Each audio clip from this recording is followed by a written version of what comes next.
અલ્પાના રસોડામાં તમારું સ્વાગત છે। આજે આપણે બનાવવાના છે સૂકી ચોળીનું શાક। આપણી ગુજરાતી થાળીમાં એક વેજીટેબલ અને એક કઠોળ તો હોય જ છે।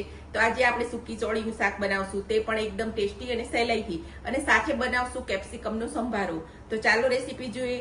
તમે મારી ચેનલને સબસ્ક્રાઇબ કરજો, લાઈક કરજો અને શેર કરજો। તો સૂકી ચોળીનું શાક બનાવવા માટે આપણે ચોળીને મેં પલાળી દીધી છે। 7 થી 8 કલાક પલળી ગઈ છે અને એકદમ પોચી થઈ ગઈ છે। 2-3 પાણીએ પહેલા ધોઈ લીધી હતી અને પલાળી હતી અને એનું બધું પાણી કાઢી અને ચોખ્ખા પાણીથી ધોઈ લીધી છે। આ રેગ્યુલર મસાલા છે।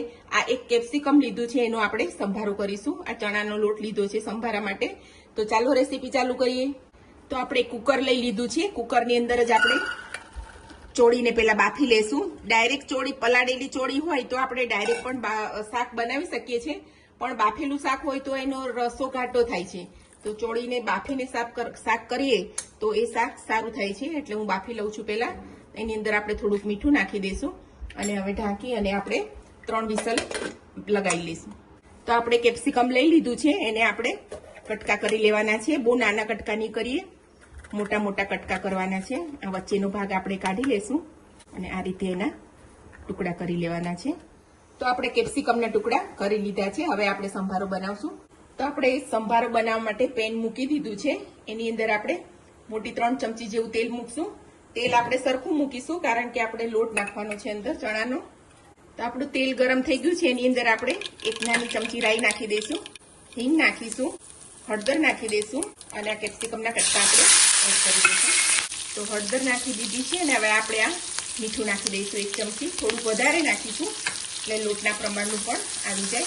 1 મિનિટ જેવું આપણે એને ઢાંકી દઈશું। તો થોડીક વાર થઈ ગઈ છે, આપણે જોઈ લઈશું। આને બહુ નથી ચડાવવાના, ક્રન્ચી ટેસ્ટ જ રાખવાનું છે આપણે। તો એની અંદર હવે આપણે આ ચણાનો લોટ નાખી દઈશું। મેં 3 ચમચી જેવો ચણાનો લોટ લીધો છે।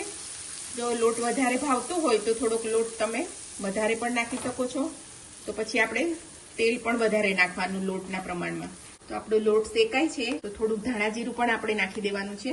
અને આ દળેલી ખાંડ મેં 1 નાની ચમચી નાખી છે અને આ અડધી ચમચી આપણે લીંબુનો રસ નાખી દેવાનો છે।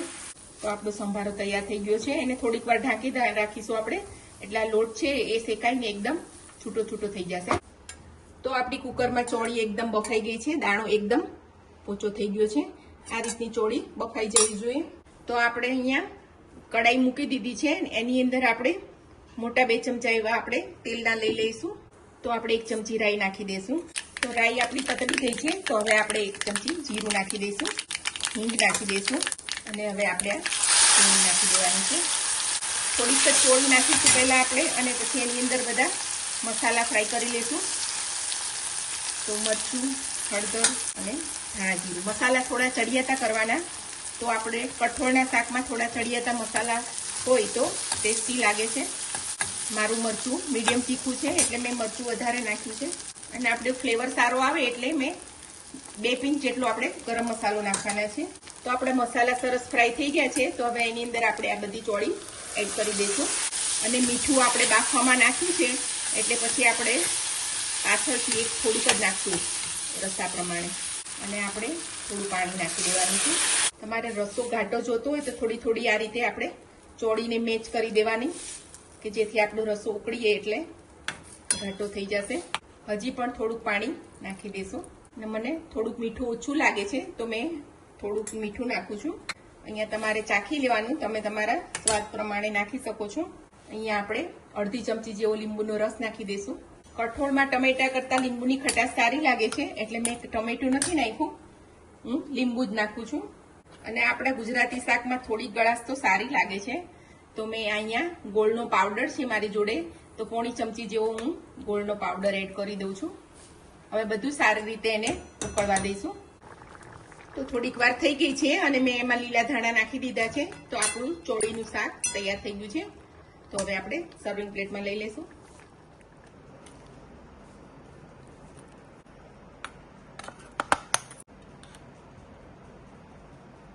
તો આપણું ચોળીનું શાક અને કેપ્સિકમનો સંભારો રેડી થઈ ગયો છે।